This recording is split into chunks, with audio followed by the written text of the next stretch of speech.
The money was gone. All of it. 62 years of waitressing, of saving, of denying myself little luxuries so I could leave something behind. My grandson, Michael, with his Wall Street smile and tailored suit, had vaporized it. He called it a guaranteed fund. I called it a lie. The eviction notice on my kitchen table gave me 30 days. 30 days before the life I built turned into a locked door and a pile of boxes. So I took the only job I could get. My name is Evelyn, and I push a mop in a building of glass and lies. Today, I will balance the scales. Not with a lawyer, not with a shout, but with a bucket of murky water and a well-placed accident. The elevator mirrors showed a woman in a grey uniform. My hands, wrinkled and dotted with age spots, gripped the mop handle. The cart rattled beside me, a symphony of cheap wheels and chemical smells. My goal was simple. Get to the 14th floor. Michael's floor. The price was my pride, worn thin and stuffed into this polyester costume. The pressure was his success, a tangible force in the chilled, perfumed air. The doors opened to his world. A receptionist with a headset gave me a dismissive nod. I was part of the scenery. A pattern interrupt. A new fact. I wasn't just a cleaning lady. I was a ghost, walking through the halls of my own ruin. And ghosts are never seen until it is far too late.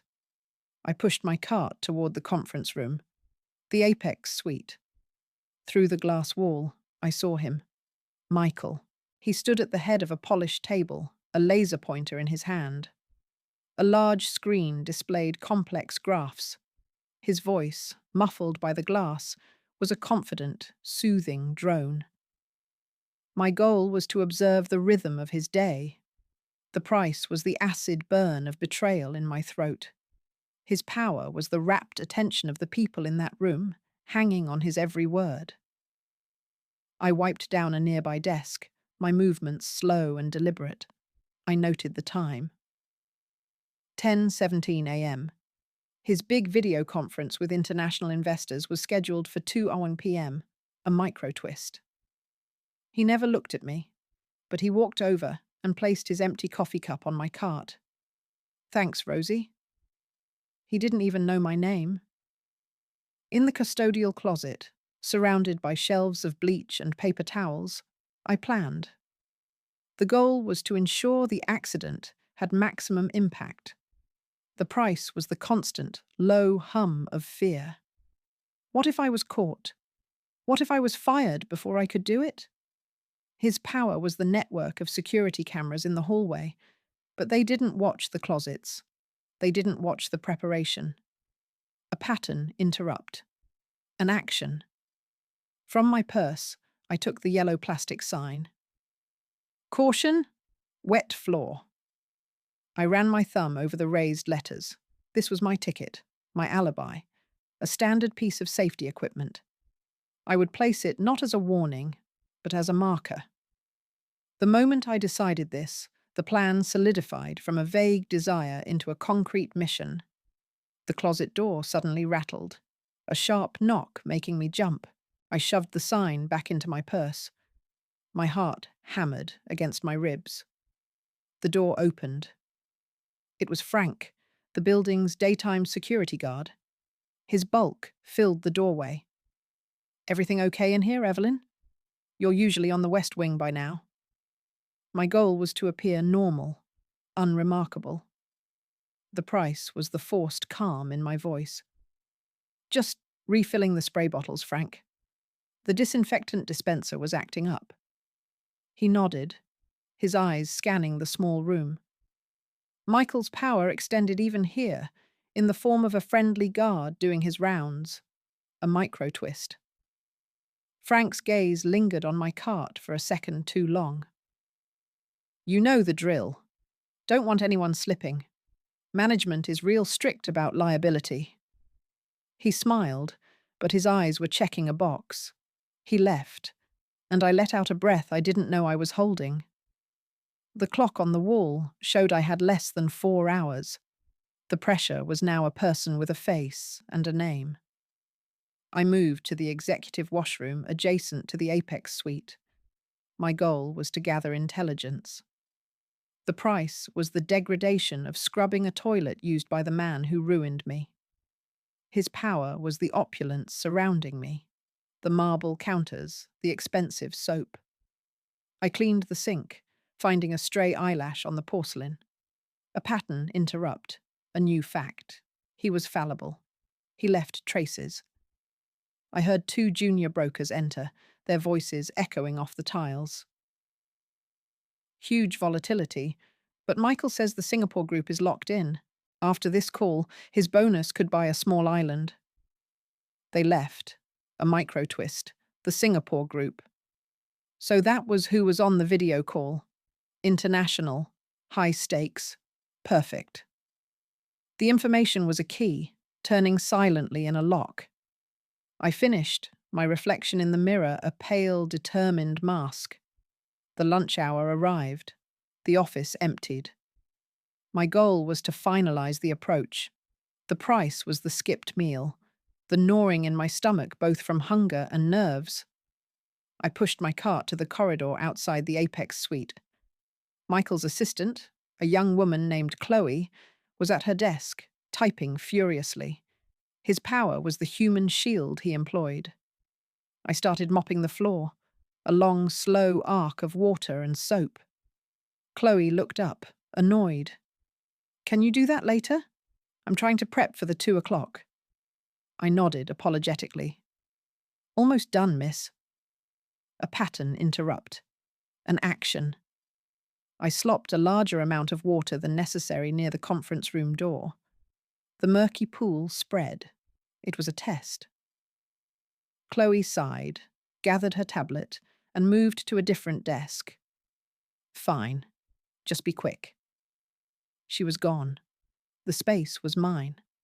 The cliffhanger was the silence, broken only by the drip of water from my mop, and the pristine, closed door of the Apex suite.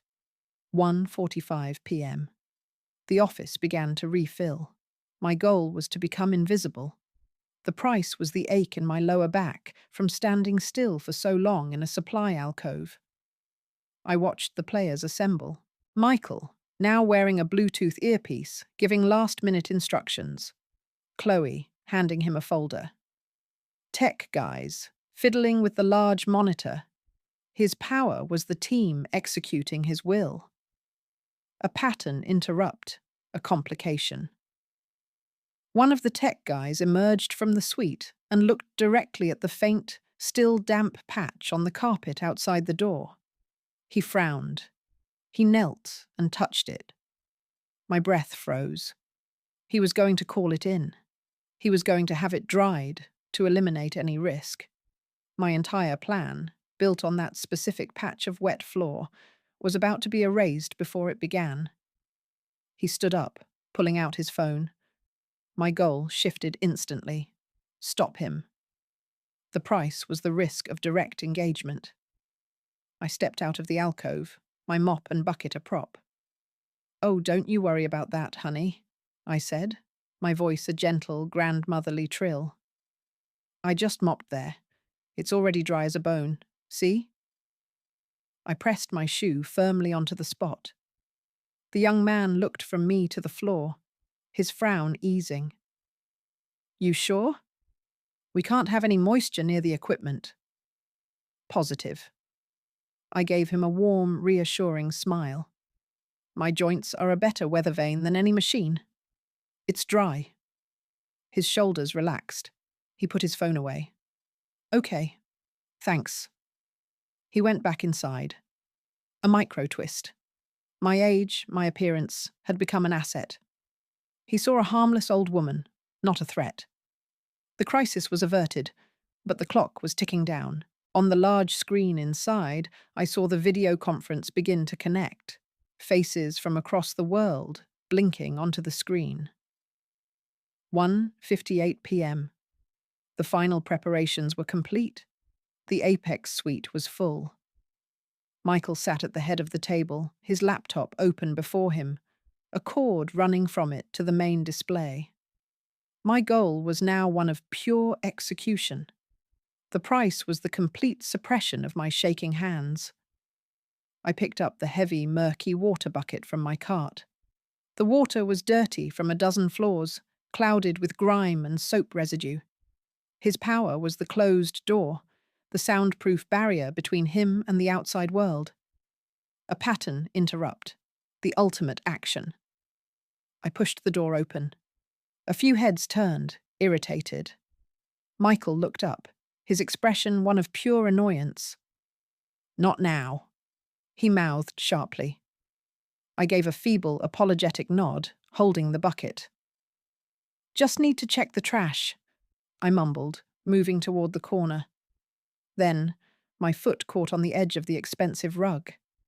I stumbled forward. The bucket flew from my hands. The murky water arced through the air. A slow-motion wave of brown, heading directly for Michael and his open laptop. The cliffhanger was the collective, sharp intake of breath from everyone in the room, a split second before the deluge hit. The water hit with a sound like a heavy rain. It crashed over the laptop, the keyboard, Michael's hands. The screen flickered, distorted into a mosaic of coloured pixels, and went black.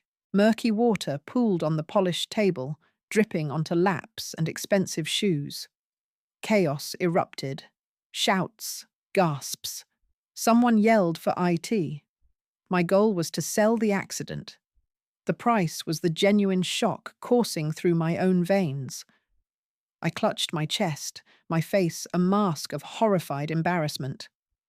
"Oh my goodness. I'm so sorry. The rug—" Michael shot up from his chair, water dripping from his sleeves. His face was a thundercloud. His power was the authority in his voice, now cracking with fury. "What have you done?" A micro-twist. He wasn't looking at me with recognition, but with the pure, unadulterated rage of a man whose kingdom was momentarily crumbling. I had become the universe's agent of chaos, not his grandmother. I backed away, hands raised. The video feed on the large screen froze, then disconnected, leaving a blue void. I retreated to the hallway, the sound of panicked voices chasing me. My goal was to complete the alibi. The price was the adrenaline making my hands tremble uncontrollably. I reached into my purse and pulled out the yellow "Caution, Wet Floor" sign. With a definitive click, I set it on the damp carpet right outside the door. A pattern interrupt. An action that sealed the narrative. It was no longer an accident. It was a documented, preventable incident for which the company was now liable. Frank, the security guard, was jogging down the hall. "Evelyn? What happened?" I pointed a shaking finger toward the suite. I slipped. The bucket. It went everywhere. His eyes went from my terrified face to the sign, to the chaos inside. His walkie-talkie crackled. A micro-twist. He didn't escort me out. He said, "Wait here. Don't move." Then he stepped into the conference room, closing the door behind him, leaving me alone in the hallway with the evidence of my crime. I stood there, the model of a frightened employee. My goal was to listen. The price was the suspended animation, every second an eternity. Through the glass, I saw the tableau. Michael, frantically trying to dry his laptop with napkins. Chloe, on her phone, her voice shrill. "We need a new unit now. The entire presentation is on there." His power was his team's frantic attempts to mitigate the damage. But it was digital damage, irreparable in the moment. A pattern interrupt. A new fact. The Singapore investors were not just disconnected, they were spooked. One of the junior brokers said, "Their lead just emailed. They're withdrawing their verbal commitment. They cite instability." The word hung in the air. Instability. Michael's head snapped up. He didn't look at the broker. His eyes, for the first time, found me through the glass. They were no longer just angry. They were calculating. The cliffhanger was the slow, dawning suspicion in his gaze. The door opened. Frank emerged with a stern-faced woman from HR. "Evelyn, come with us, please." My goal was to maintain the facade. The price was the walk of shame past the entire floor, all eyes on me. I kept my head down, playing the part. We entered a small, windowless office. The HR woman sat. "This is a serious situation. We need a statement." I gave it to her. The uneven rug, my old bones, the slippery bucket, the accident. I apologized profusely. I was just so clumsy. A pattern interrupt, a complication. Frank spoke up. The sign was out. Protocol was followed. The HR woman made a note. His statement was my shield, a micro twist. She looked at me, not with anger, but with pity. "Given the circumstances and your clean record, we won't be pursuing termination. However, effective immediately, your services on the executive floors are terminated. You'll be reassigned to the basement mailroom." I nodded, feigning gratitude. The real punishment was being removed from the battlefield. But my primary mission was already accomplished.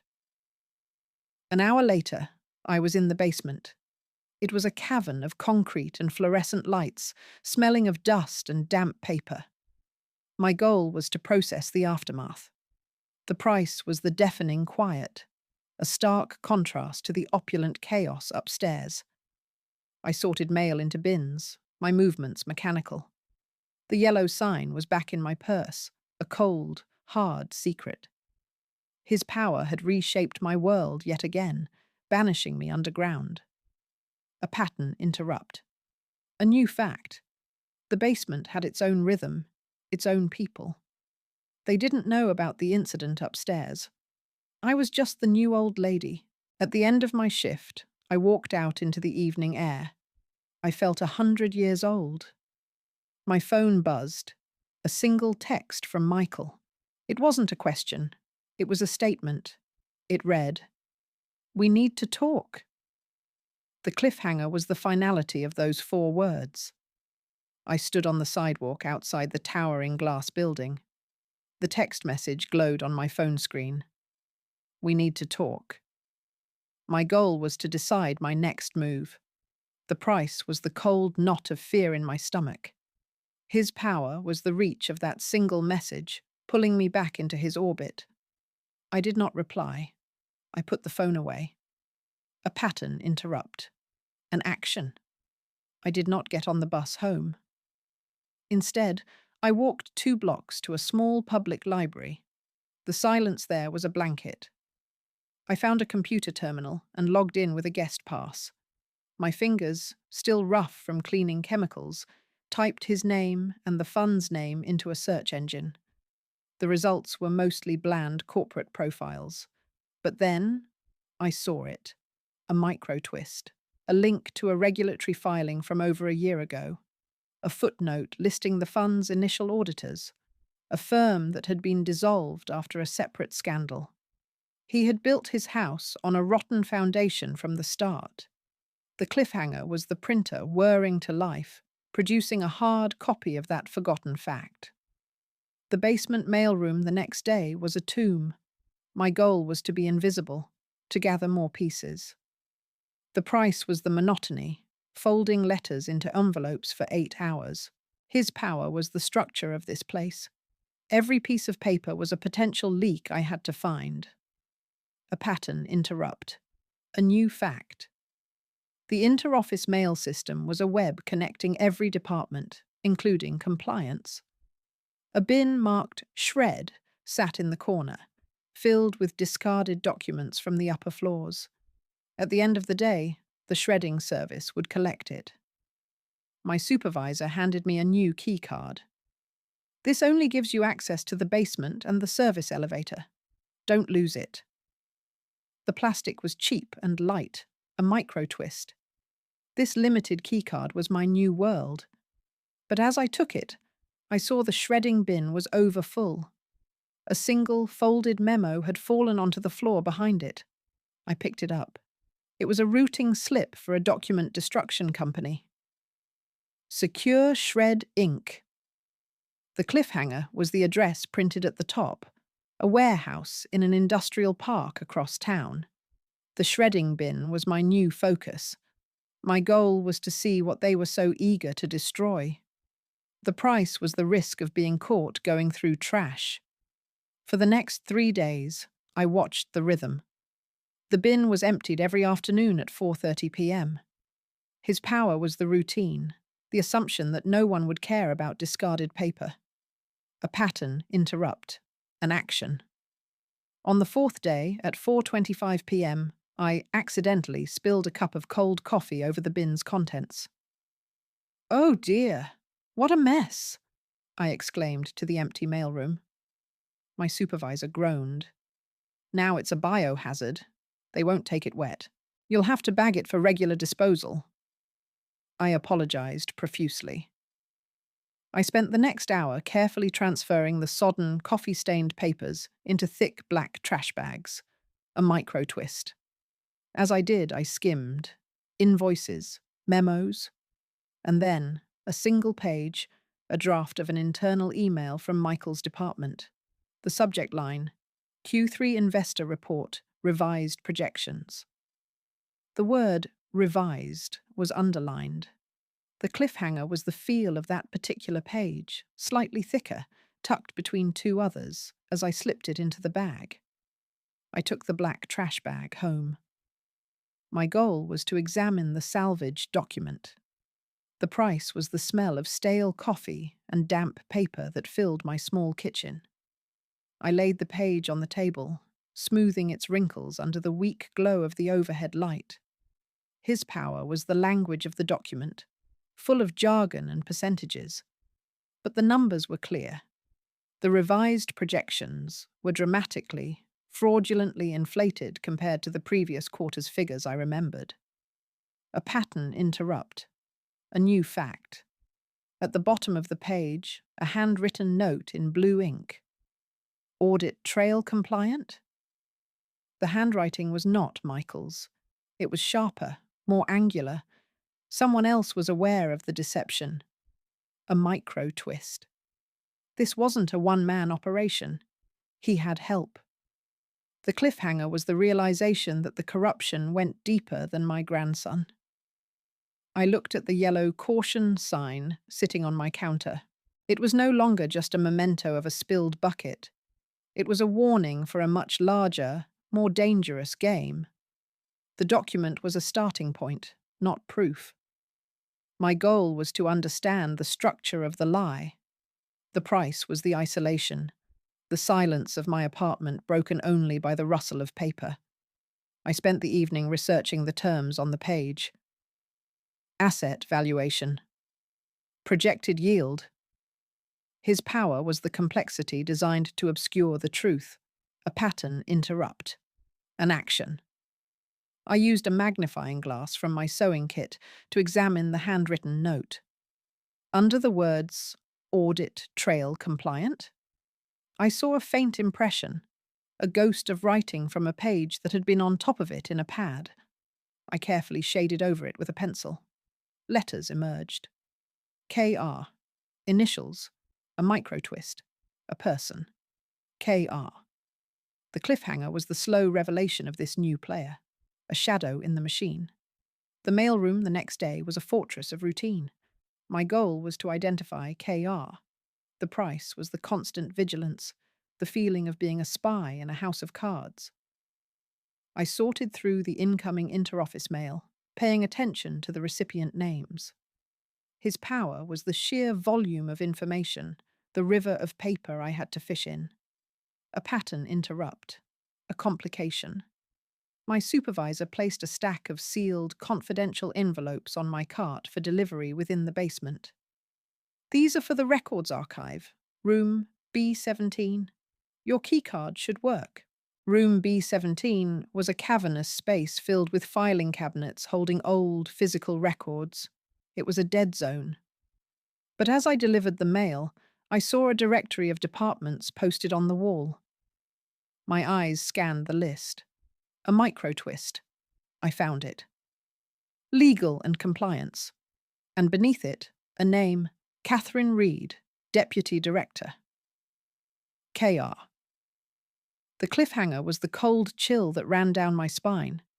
The person questioning the audit trail was inside the compliance department itself. The name Catherine Reed echoed in my mind. My goal was to understand her role. The price was the paralysis of fear. If compliance was involved, there was no one to trust. I finished my mail route, my movements automatic. His power was the system itself, and I had just learned it might be corrupt. In the break room, I drank lukewarm coffee from a paper cup. A pattern interrupt. An action. I found an old internal phone directory in a drawer. My finger traced down to legal and compliance. Extension 4116. I memorized it. The number was a weapon or a trap. A micro twist. As I closed the directory, Frank, the security guard, walked in. "Everything okay, Evelyn? You look pale." He was doing his rounds, but his eyes were too careful. The cliffhanger was the casual way he leaned against the doorframe, blocking the exit.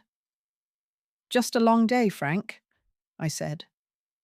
He nodded slowly, his gaze lingering on the phone directory I had just closed. I needed to see her. My goal was a visual confirmation of Catherine Reed. The price was the audacity of going where I didn't belong. The service elevator required my keycard. I pressed the button for the legal floor, my heart hammering. A red light flashed. Access denied. His power was the electronic barrier, locking me in my place. A pattern interrupt. A new fact. The elevator had a manual override panel for emergencies, sealed with a plastic cover. I would need a code and a key. It was impossible. Defeated, I pressed B for basement. The doors closed. A micro twist. As the elevator descended, it stopped on the lobby floor. The doors opened. A woman in a sharp, dark blue suit stepped in, holding a file folder. She pressed 14. I caught a glimpse of her ID badge, clipped to her lapel. The name was clear. K. Reed. The photograph showed a woman with severe blonde hair and sharp features. The cliffhanger was the cold, impersonal scent of her perfume that filled the small space as we traveled down together in silence. She didn't look at me. I was part of the elevator's machinery. My goal was to observe every detail. The price was the need to remain perfectly still, a non-entity. She glanced at her watch, a sleek silver thing. She tapped her fingers on the file folder. It was thick. His power was represented by her impatience, her importance. A pattern interrupt, a complication. The elevator jolted slightly, stopping at the basement. The doors opened to the mailroom. I stepped out. Just as the doors began to close, she spoke. Her voice was crisp, without warmth. "You. Mailroom." I turned. She held out the file folder. "This needs to be logged into the records archive, B17, immediately." She didn't wait for a reply. The doors shut, taking her away. A micro twist. I was now holding a file from Catherine Reed. The cliffhanger was the weight of it in my hands, and the handwritten label on its tab. Apex Fund, Internal Review. The file felt like a live wire in my hands. Apex Fund, Internal Review. My goal was to see what was inside. The price was the sheer terror of being caught with it. I walked to the records archive, room B17, my footsteps echoing. His power was the surveillance camera in the hallway ceiling, its red eye following my progress. I used my keycard. The door clicked open. The room was cold, silent, and vast. A pattern interrupt. An action. I didn't log the file. I carried it to the farthest corner, between tall shelves of dormant corporate history. I opened the folder. It was not a review. It was a cover-up.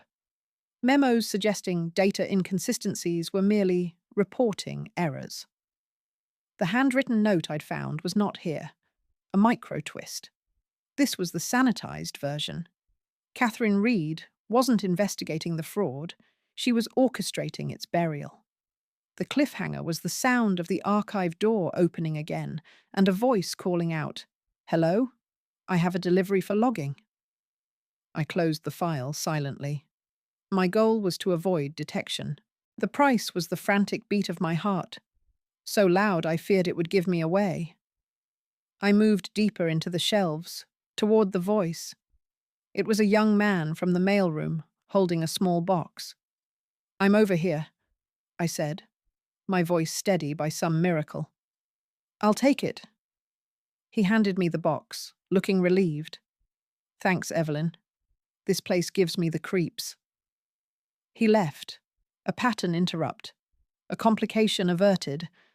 I was alone again with the damning file. But I couldn't keep it. I logged it into the system with a false earlier date, burying it in the correct numerical sequence. His power was the bureaucracy, but I was learning to use its rules. A micro twist.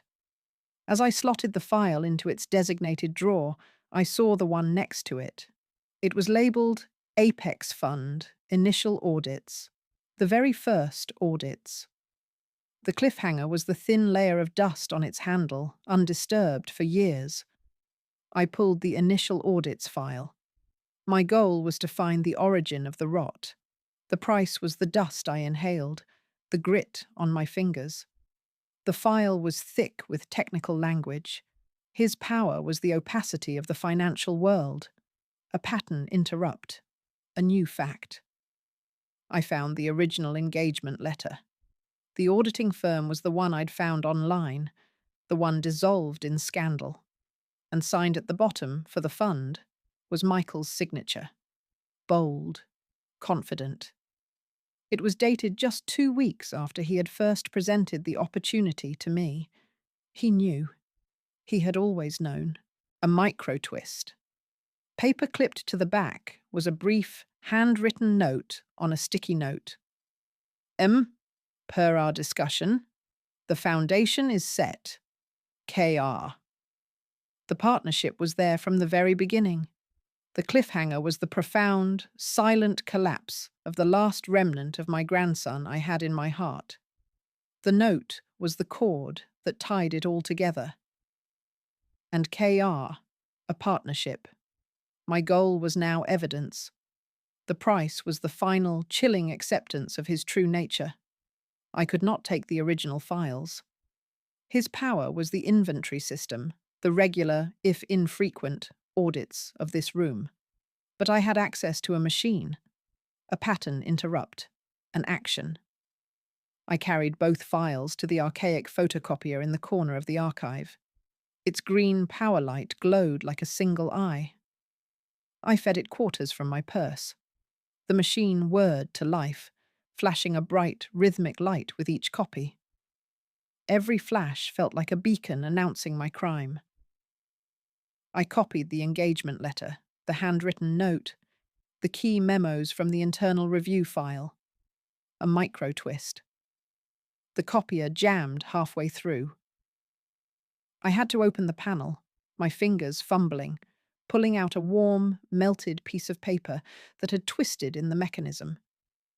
The cliffhanger was the sound of the main archive door opening again, followed by the clear, sharp click of high heels on the concrete floor. I froze. The heels were getting closer. My goal was to become invisible. The price was the suspended breath in my lungs. I crouched low behind the copier, the warm, jammed paper clutched in my hand. The footsteps paused a few aisles away. I heard the metallic slide of a file drawer being opened, then closed. A pattern interrupt, a complication. The footsteps started again, coming directly toward my aisle. I saw the shadow first, stretching long and thin across the floor. Then, the woman herself, Catherine Reed. She wasn't looking at the copier. She was looking at the shelf where the initial audits file belonged. Her hand reached out, her fingers brushing the empty space where it had been. A micro twist. She knew it was missing. Her head turned, her gaze sweeping the aisle, passing over the copier, over my hiding place. She stood there for a full 5 seconds, perfectly still. Then she turned and walked away, her heels echoing with purpose. The cliffhanger was the soft, decisive click of the main archive door locking from the outside. The lock clicked into place. The sound was final. My goal was to get out. The price was the primal fear of being trapped. I stood up, my knees protesting. The archive was a tomb. I went to the door. No handle on the inside. A solid metal plate. His power, through Catherine Reed, was physical now. A pattern interrupt. An action. I went back to the photocopier. I carefully extracted the jammed, melted copy. It was the page with their handwritten note. Per our discussion, the foundation is set. KR. The heat had fused the copy to the internal mechanism, but the words were preserved, ghostly and distorted. I folded the warm, fragile paper and put it in my uniform pocket. A micro twist. Then I saw it. On the floor near the copier, half under a shelf, was a single, sharp-edged house key. It must have fallen from Catherine Reed's pocket when she stooped to check the files. The cliffhanger was the cold, hard metal in my palm, an unknown tool for an unknown lock. The key was not for the archive door. I tried. My goal was to find its purpose. The price was the dwindling hope. I systematically checked every cabinet, every drawer in the copier alcove. Nothing. A pattern interrupt. A new fact. The key had a small, circular logo. I recognized it. The same logo was on the access panel for the service elevator's emergency override. This was a master key for the building's maintenance systems. His power was the centralized control, but I now held a fragment of it. A micro twist. This key could open other doors. Basement doors. I looked at the ventilation grate near the ceiling. It was large enough. But I was no action hero. I was an old woman with a bad hip. The cliffhanger was the distant, rising sound of the service elevator descending. Someone was coming back to the basement. Coming back for me. I had to hide the evidence. My goal was to secure the copies. The price was the sacrifice of the original files. I shoved the stack of photocopies deep into the overflowing trash bin of shredded paper. I placed the original initial audits file back in its drawer, the dust disturbed. I kept only the melted copy in my pocket. The service elevator doors opened down the hall. I heard Frank's voice. Said the motion sensor was triggered. Probably just a glitch. A pattern interrupt. A complication. I couldn't be found here. By the copier. I moved quickly to the far end of the archive and pretended to be sorting through a box of old payroll records. My hands were shaking. Frank and another guard appeared at the locked door. I heard the keycard reader beep. The door opened. Evelyn? What are you doing in here?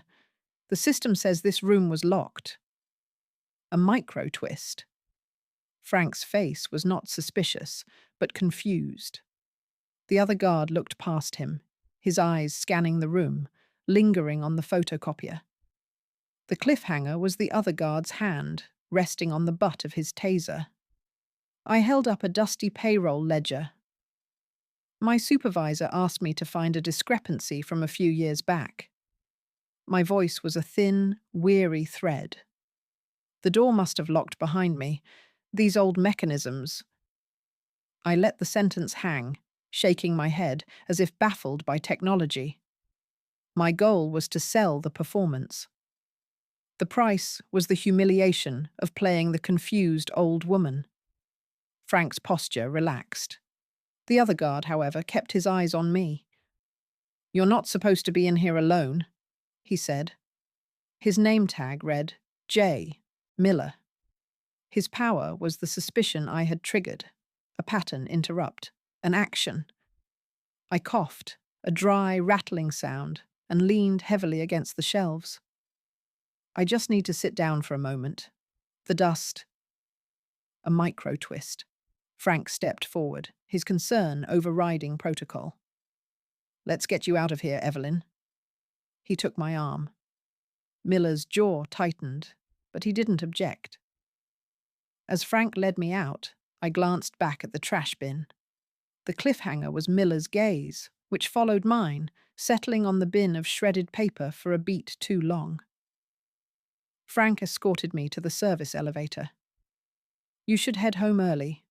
You don't look well. My goal was to get out with the evidence.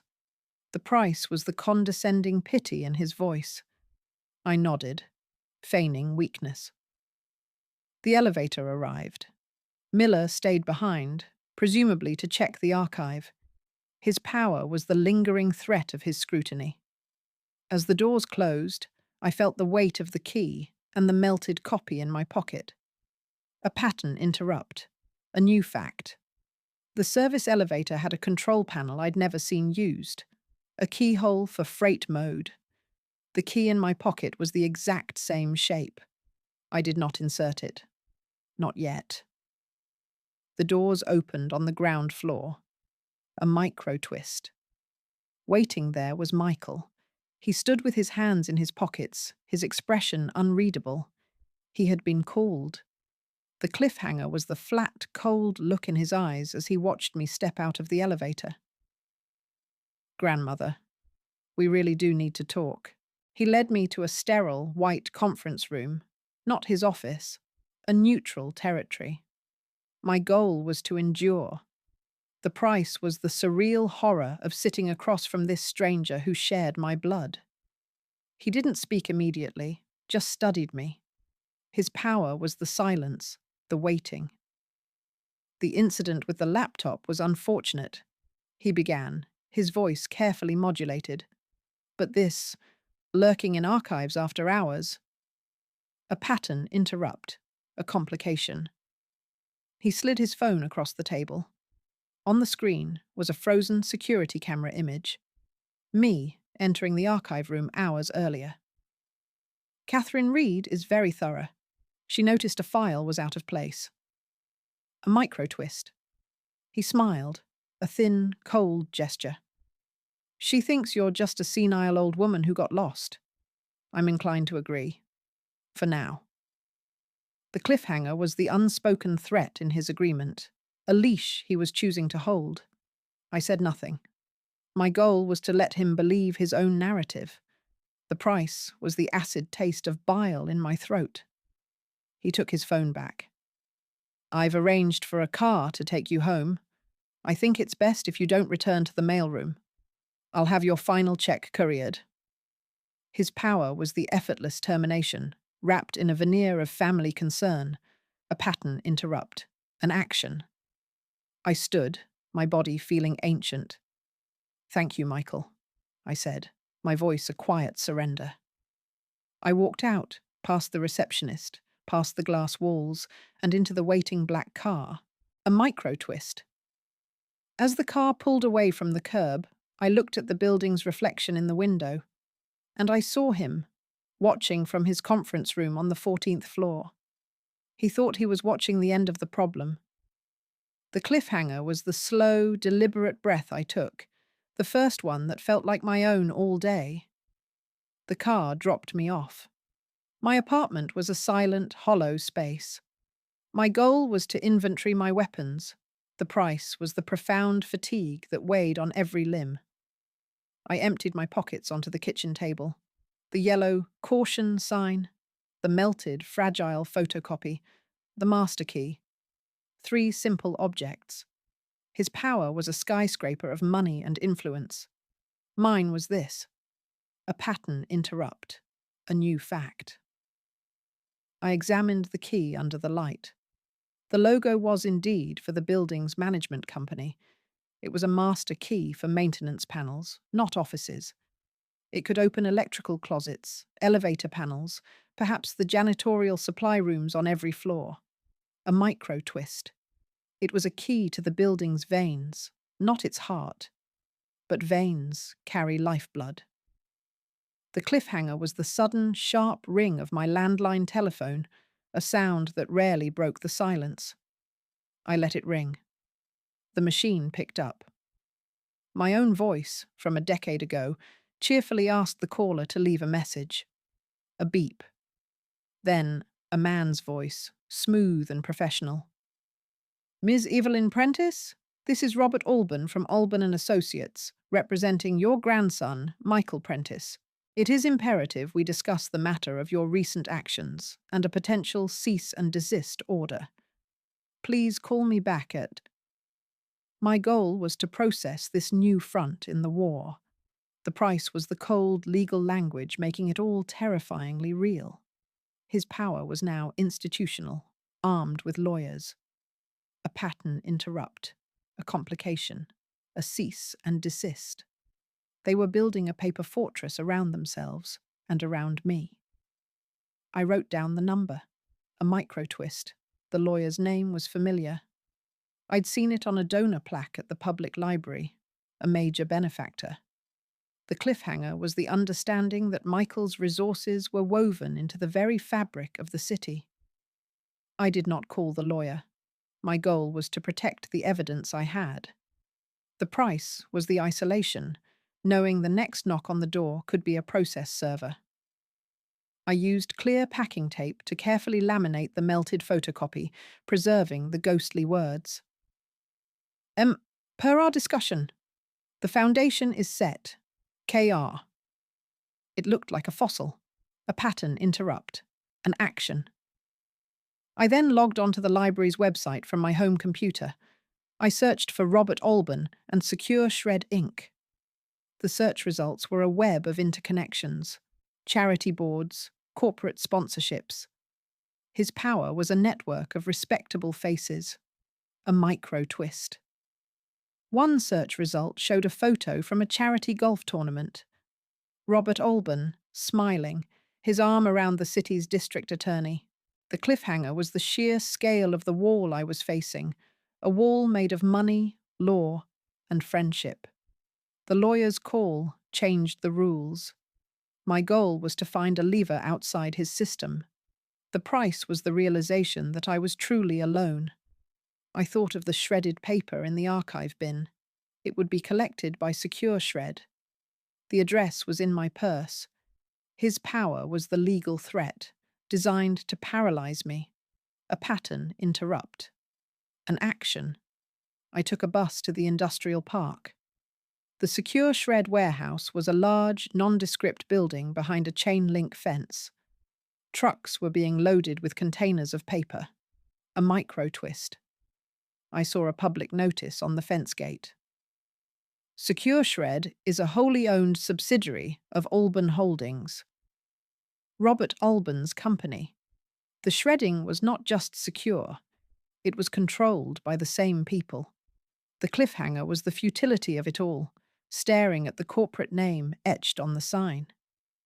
I walked back to the bus stop. My goal was to find another way. The price was the crushing weight of interconnected power. The bus arrived. I got on, finding a seat near the back. An elderly man across the aisle smiled kindly. "Rough day?" he asked. I simply nodded. His power was the normalcy of that simple interaction, a world away from my war. A pattern interrupt. A new fact. The man was reading a newspaper. The business section was folded outward. A headline caught my eye.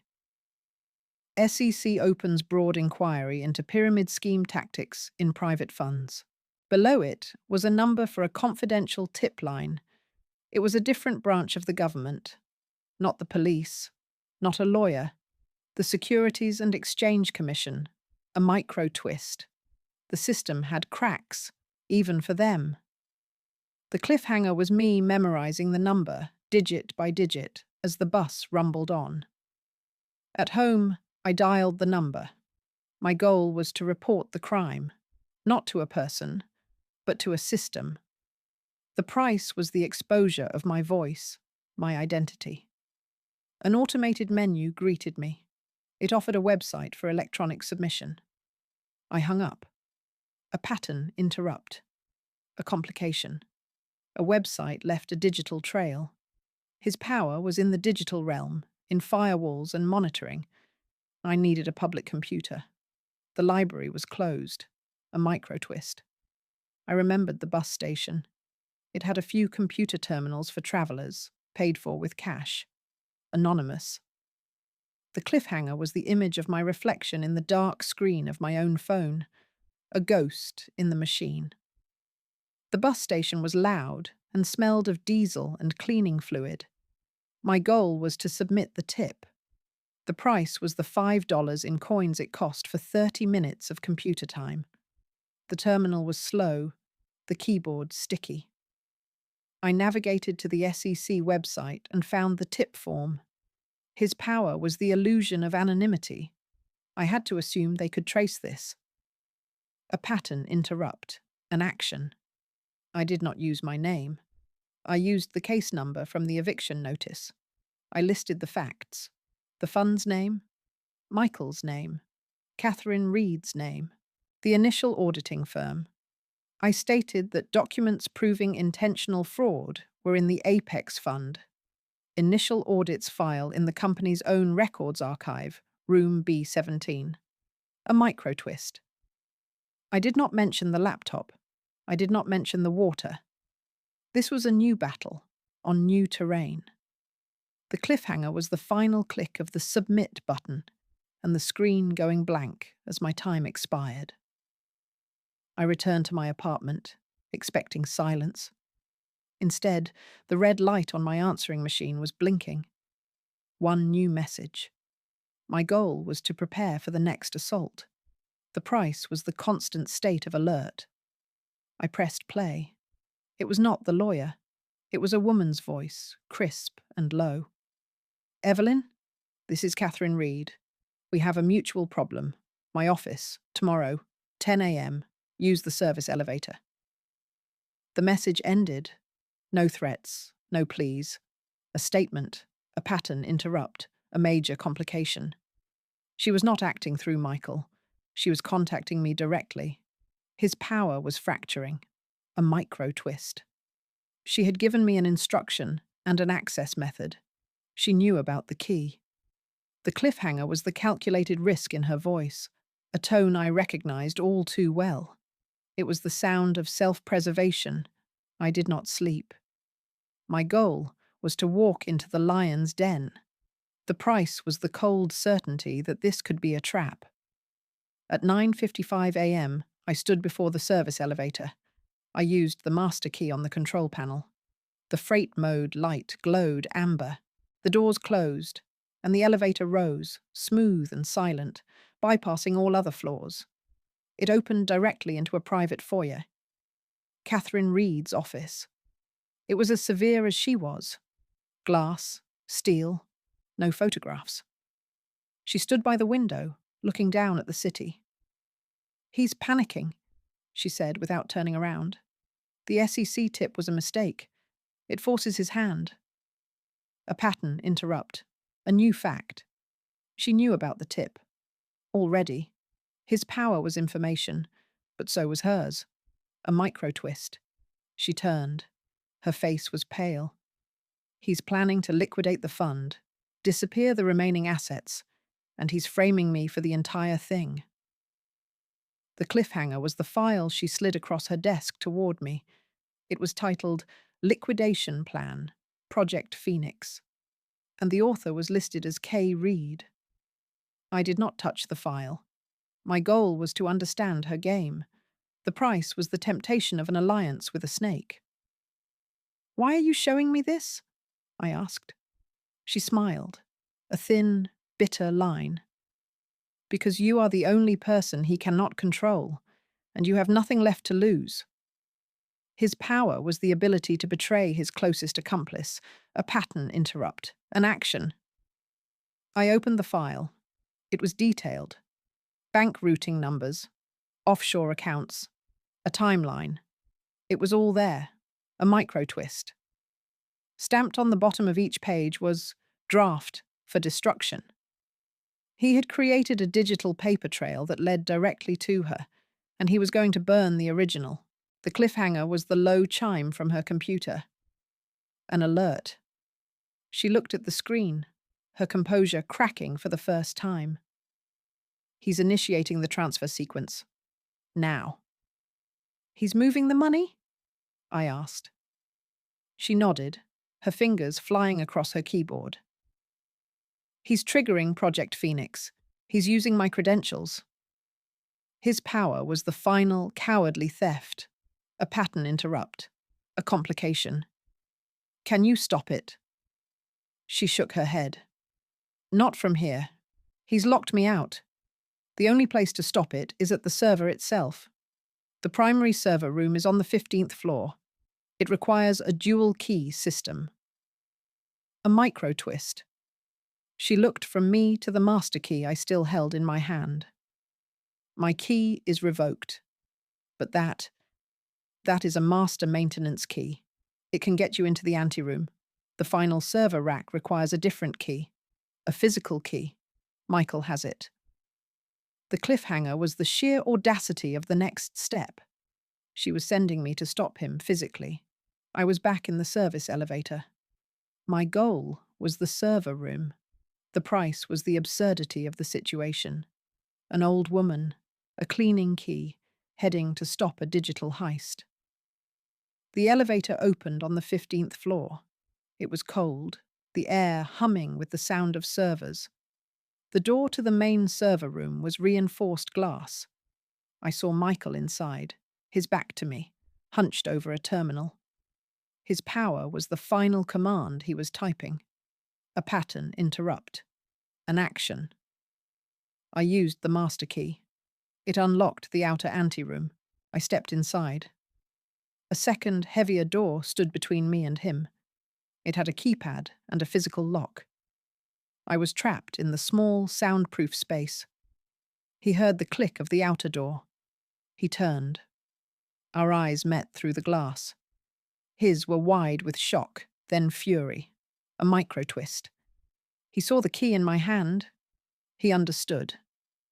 He reached into his pocket and pulled out a single, small key on a silver ring.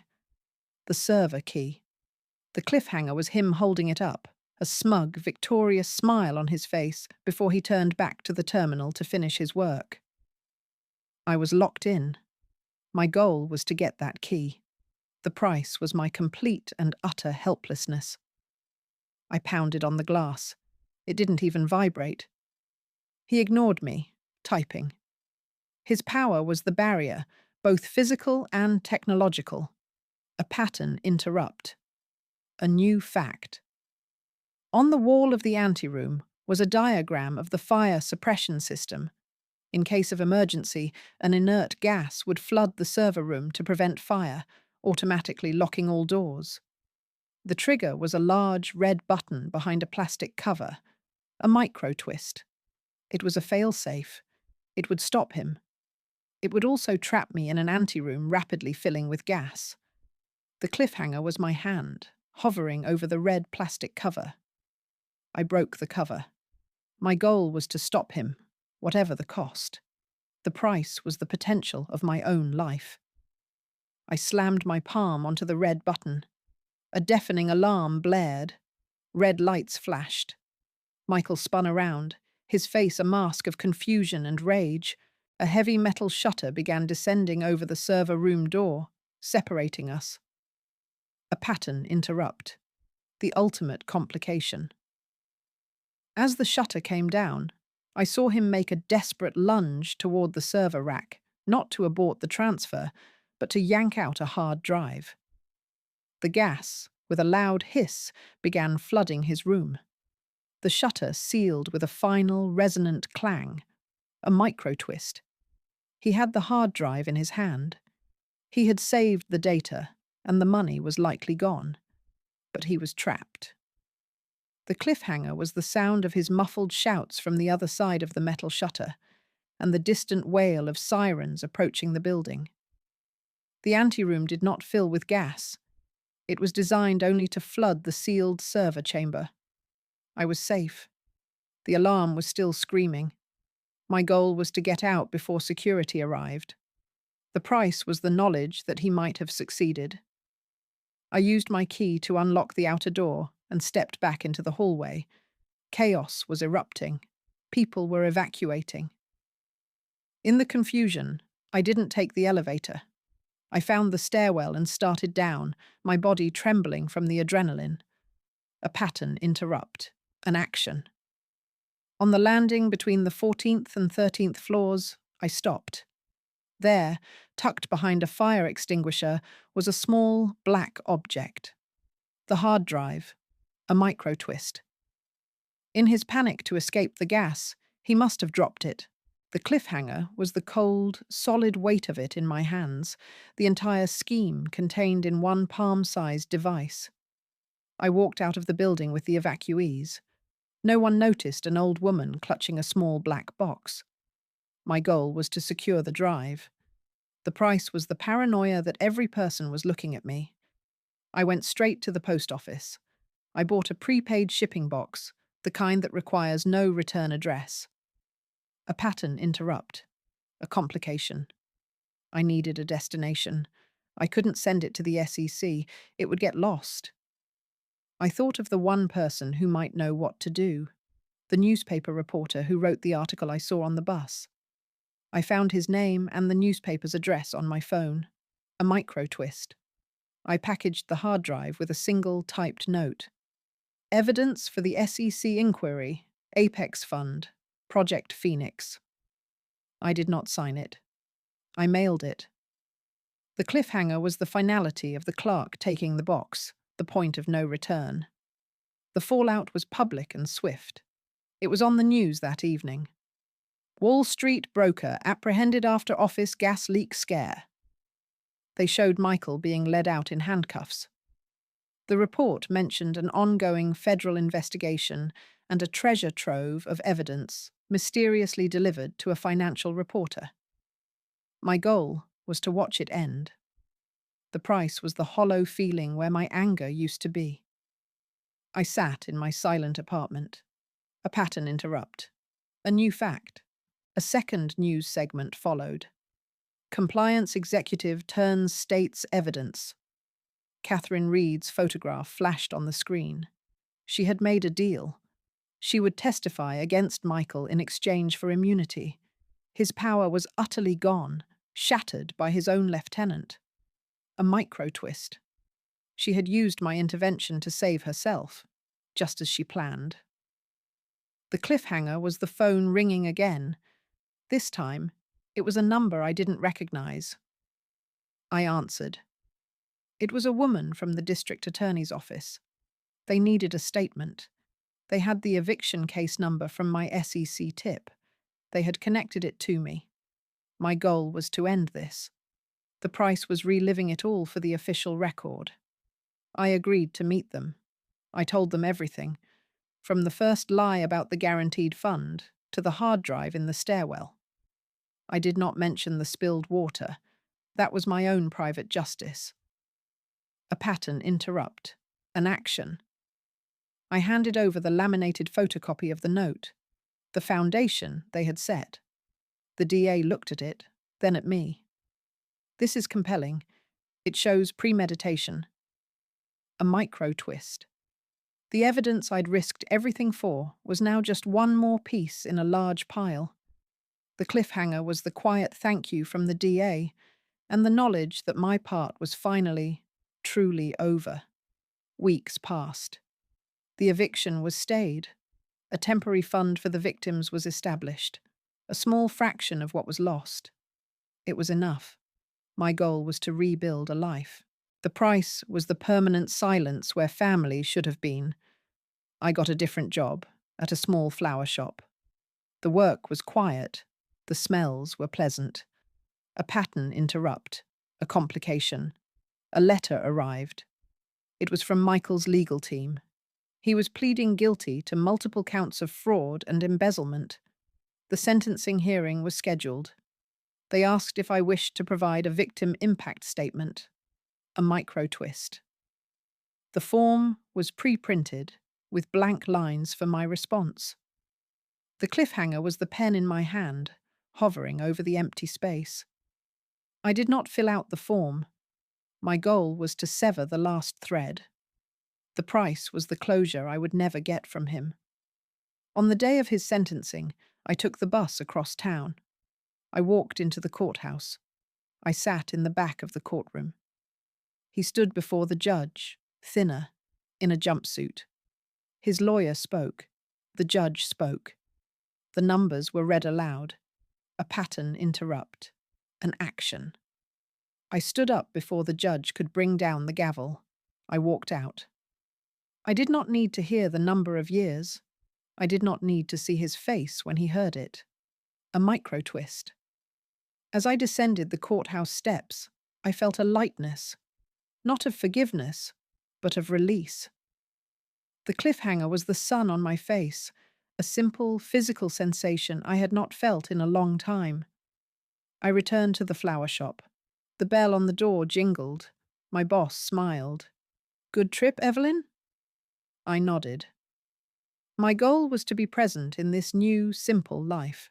The price was the memory that would always live in a corner of my mind. I began watering the plants. The soil was dark and rich. A pattern interrupt. A new fact. A man entered the shop. He was looking for an arrangement for his wife's birthday. He was kind, his eyes crinkling when he smiled. He didn't rush me. A micro twist. As I wrapped his flowers, I realized I had gone a full hour without thinking about the skyscraper, the server room, or the courtroom. The cliffhanger was the genuine, unforced smile I gave him as I handed over the bouquet. Life became a series of small moments: watering plants, arranging bouquets, walking home. My goal was to find peace in the mundane. The price was the acceptance of a quieter story. One evening, I was cleaning out my purse. I found it at the bottom, under old receipts and a tube of lip balm. The yellow "Caution, wet floor" sign. A pattern interrupt. An action. I held it in my hand. It was just a piece of plastic now, the symbol of a life I had left behind. A micro twist. I did not throw it away. I did not put it on display. I walked to the kitchen drawer and placed it inside, with the spare batteries and the takeout menus. The cliffhanger was the soft click of the drawer closing, a chapter filed away. The seasons changed. My goal was to live without looking over my shoulder. The price was the vigilance that had become a part of me.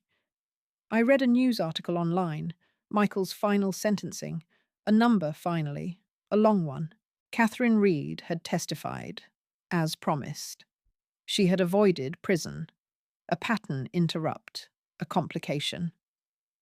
The article mentioned that the investigation into the initial auditing firm had been reopened, spurred by the evidence I had provided. His power was still creating ripples, but they were ripples of justice now, a micro twist. My name was not in the article. I was a ghost, a footnote, the way I preferred it. The cliffhanger was the calm that settled over me as I closed the browser window. I bought a small plant for my apartment, a peace lily. It was low maintenance. My goal was to nurture something. The price was the responsibility, however small. I watered it, checked its leaves. It thrived. A pattern interrupt. A new fact. On my way home from work, I passed a newsstand. The financial paper had a headline about new, stricter regulations for private funds. They were calling it the Apex Reforms. His legacy, inverted, a micro twist. His crime had changed something, however small, in the system that created him. The cliffhanger was the faint, ironic smile on my lips as I kept walking. Winter came. The flower shop was filled with poinsettias. My goal was to get through the holidays. The price was the emptiness of the season. I decorated my apartment with a single string of lights. It was enough. On Christmas Eve, I worked a half day. My boss gave me a bonus and a hug. A pattern interrupt. An action. As I was leaving, the bell jingled. The kind man from months ago came in. He remembered me. "Do you have any mistletoe?" he asked, slightly embarrassed. I found him a sprig, a micro twist. He wished me a Merry Christmas. The words were simple, but they felt genuine. The cliffhanger was the warmth I felt walking home in the cold, dark air. The new year arrived quietly. I made no resolutions. My goal was simply to be. The price was the acceptance of a life that was smaller, but mine. I took down the Christmas lights. I watered the peace lily. It had a new bloom, white and pure. A pattern interrupt. A final complication. There was a letter in my mailbox. From the Victims' Restitution Fund. I opened it. It was a statement. A final disbursement. The number was not life-changing, but it was enough to pay my rent for a year. A micro twist. It was not justice, but it was stability. It was a foundation. The cliffhanger was the slow, steadying breath I took, folding the letter and placing it in a drawer. I sat in my chair by the window. The sun was setting, casting long shadows across the floor. My goal was to remember and to forget. The price was the quiet. I thought of the boy he had been. I thought of the man he became. I thought of the water spilling, the alarm blaring, the hard drive in my hand. These were the scenes of my revenge. A pattern interrupt. A final action. I stood up. I went to the kitchen and made a cup of tea. The steam rose, a small, transient cloud in the evening light. I did not think about tomorrow. I thought about the warmth of the cup in my hands, the taste of the tea, the silence of my apartment. It was over, and I was here.